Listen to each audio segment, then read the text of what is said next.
Eu cumprimento a todos os amados e queridos irmãos na doce e gloriosa paz do nosso Senhor e Salvador Jesus Cristo.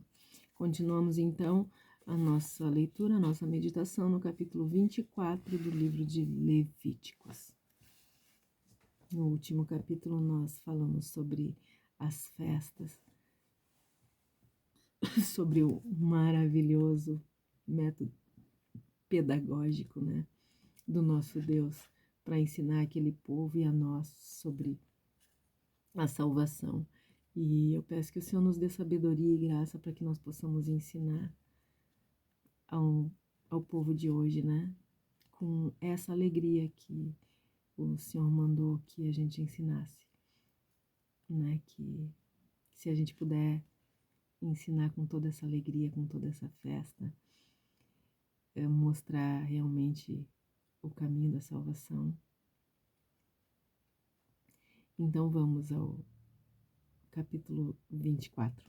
O Senhor falou a Moisés e disse: ordena aos filhos de Israel que tragam azeite puro de oliva esmagada para o candelabro, para que nele haja uma chama permanente. Todas as tardes Arão acenderá o candelabro e o manterá aceso a noite toda. Ali, diante do Senhor, ao lado de fora do véu, a cortina que fica em frente da arca da aliança. Esse é um decreto perpétuo para os vossos descendentes. Arão manterá continuamente as ordens, as lâmpadas e o candelabro de ouro puro na presença de Deus, o Senhor. Tomarás flor de farinha, cozerás 12 pães, usando o equivalente a 2 jarros para cada pão. Em seguida, os colocará em 2 fileiras de 6 sobre a mesa pura que está diante do Senhor. Sobre cada fileira porás incenso puro. Isto será alimento oferecido em memorial, uma oferenda queimada ao Senhor. Cada dia de sábado serão colocados permanentemente diante do Senhor, em nome de todos os israelitas, como aliança perpétua. Pertencerão a Arão e a seus filhos, que os comerão num lugar sagrado, porquanto é parte santíssima de sua porção regular de ofertas dedicadas ao Senhor, preparados no fogo. É lei perpétua. Aconteceu que o filho de uma israelita, cujo pai era egípcio, saiu de sua casa e, ao se encontrar por meio dos filhos de Israel no acampamento, contendeu com um homem que era israelita. Ora, o filho de da israelita blasfemou o nome e amaldiçoou. Levaram-no então a Moisés. O nome de sua mãe era Selomite, filha de Dibre, da tribo de Dan. Deixaram-no preso até que a vontade do Senhor lhe fosse declarada. Então o Senhor disse a Moisés: tira fora do acampamento aquele que pronunciou a maldição. Todos aqueles que ouviram porão suas mãos sobre a cabeça dele e toda a comunidade o apedrejará. Em seguida comunicarás aos filhos de Israel o seguinte: toda pessoa que amaldiçoar o seu Deus levará o peso do seu pecado. Aquele que blasfemar o nome do Senhor deverá morrer, e toda a comunidade o apedrejará. Quer ser estrangeiro ou natural da terra, será executado caso blasfeme o seu nome. Todo aquele que mata outro ser humano será também executado. Quem ferir mortalmente um animal doméstico de outra pessoa deve dar a compensação por ele, vida por vida. Se alguém ferir uma pessoa, desfigurando-a como fez a tal pessoa, assim lhe falará: fratura por fratura, olho por olho, dente por dente. O dano que se causa a alguém, assim também sofrerá. Quem matar um animal doméstico pertencente a outra pessoa, dará ao proprietário outro animal. Quem matar uma pessoa será morto. A sentença será entre vós a mesma, quer se trate de um natural da terra ou um estrangeiro, pois eu sou o Senhor vosso Deus. Havendo, portanto, Moisés, assim falando aos filhos de Israel, tiraram fora do acampamento aquele que havia pronunciado a maldição e o apedrejaram. Cumpriram assim o que o Senhor havia ordenado a Moisés.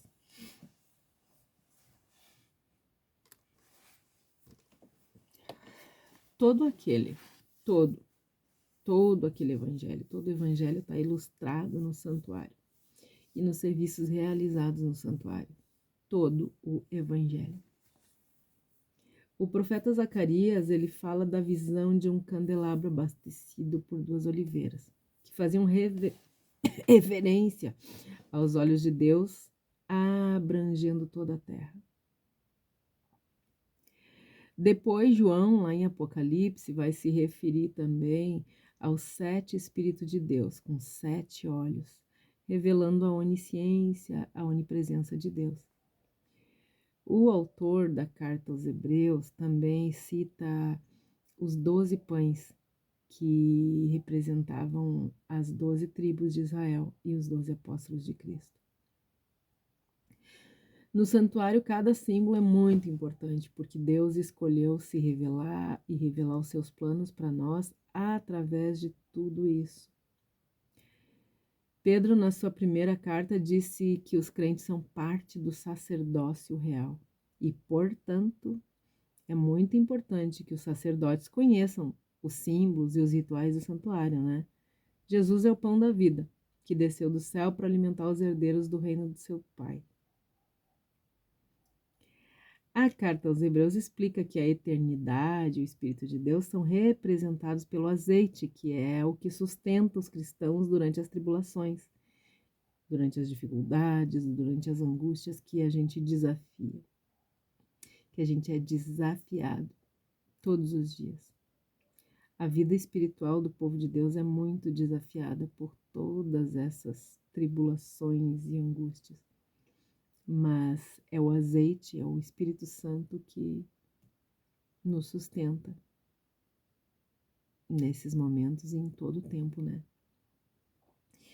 Toda a lei que regulamentava o serviço dos sacerdotes estava descrevendo a única esperança que nós tínhamos, né, de reconciliação e que nós temos ainda de reconciliação entre o pecador e o seu Criador.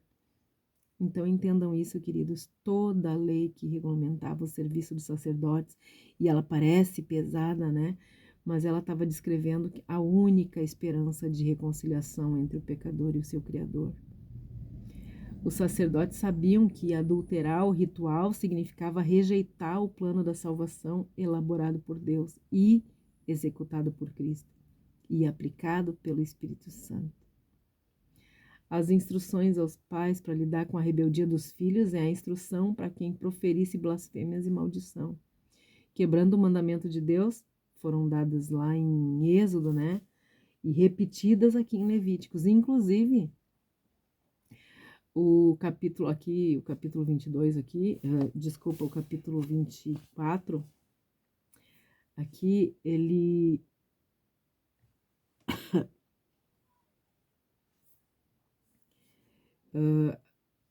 perdão, esse capítulo aqui, ele dá... Inclusive, queridos, esse capítulo aqui, ele conta a história de 2 homens, né, que estavam brigando. Um deles blasfemou o nome de Deus. O caso foi levado para Moisés e o homem foi apedrejado. A sentença era a forma de mostrar aos homens que desprezar a Deus ou as suas leis é rejeitar a única possibilidade de vida que existe. As palavras de blasfêmias não estão escritas, mas o texto dá a ideia de que o homem tenha se referido a Deus como incapaz ou como se Deus fosse irrelevante. Você pode escolher não ser salvo, pode, é um direito. Mas se você escolher ser salvo, aí a coisa é diferente. Nós precisamos compreender bem isso, queridos. Nós podemos escolher não ser salvo e viver no caminho das maldições. E embora seja uma ignorância muito grande, mas se nós escolhermos ser salvos, nós precisamos andar no caminho das bênçãos. Nós vamos andar, consequentemente, no caminho das bênçãos, honrando a Deus nos mínimos detalhes. Deus ama ensinar, Ele é um professor muito paciente e muito decidido. Ele não abre mão do alto padrão de santidade no meio dos seus filhos, no meio do seu povo. E é importante que a gente perceba isso. É por isso que as leis pareciam muito severas. Aqui no primeiro versículo, Deus está transmitindo a lei para Moisés, né? Para que ele oriente o povo. Depois, nos versos seguintes, do 2 até o 4, as orientações são cerimoniais. E no trabalho diário do santuário era exigido cuidado diário com o candelabro. Ele estava sempre aceso, sempre dizendo que a luz da palavra de Deus é a verdade. Essa luz não pode apagar em nenhum segundo. Os versículos 5 até o 9, eles se referem ao cuidado semanal com os pães da preposição. Isso, todo sábado, esses 12 pães eram substituídos por novos. Daí ele mostrava que a dependência de Deus como um mantedor, como um mantenedor da vida e provedor dos alimentos. Que coisa incrível, né? Ele sempre tinha Cada ritual era o desenho perfeito do método pedagógico de Deus, né? Ensinar o que ele queria ensinar. Todo sábado tinha 12 pães, e esses pães eram substituídos por novos. Por quê? Para mostrar que a gente precisa depender, que a gente depende completamente de Deus para nos manter e para nos prover o alimento. Ele nunca vai deixar faltar. Isso mostra, né, que nós precisamos de Cristo, que é o pão da vida, que ele é suficiente. Esse Cristo, esse pão da vida é suficiente para suprir todas as nossas necessidades, tanto físicas como espirituais. Se você realmente é um cristão, creia nisso, que Cristo é suficiente para suprir todas as nossas necessidades, tanto físicas como espirituais. A partir ali do versículo 10, do 10 ao 12, estão as orientações cerimoniais para o trabalho dos ministros no santuário. Todas as orientações morais devem ser seguidas por todo o povo de Deus. Todas. De todas as épocas. E ali nos versículos 13 até o 24.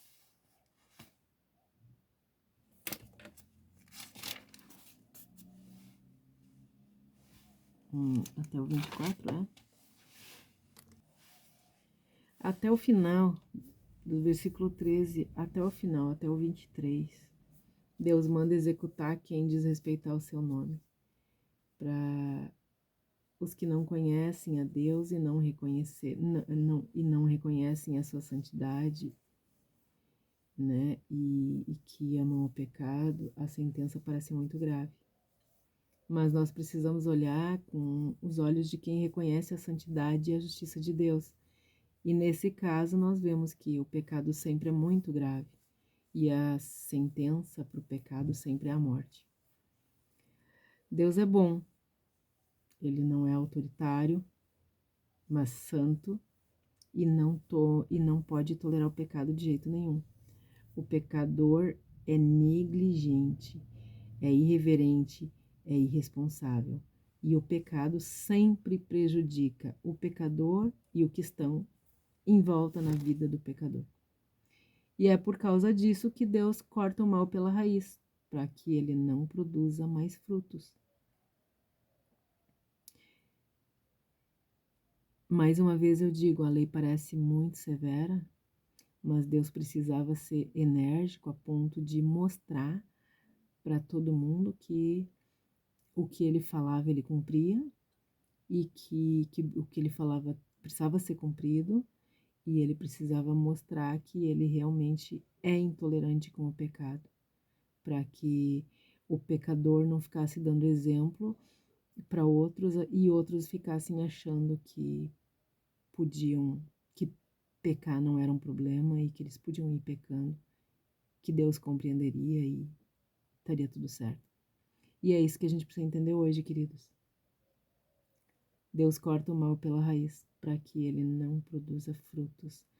Ou seja, nós não podemos achar que Deus vai tolerar o nosso pecado, e nem o pecado dos nossos filhos, e nem o pecado dos que nos rodeiam. Nós precisamos saber que Deus não é tolerante ao pecado de forma nenhuma.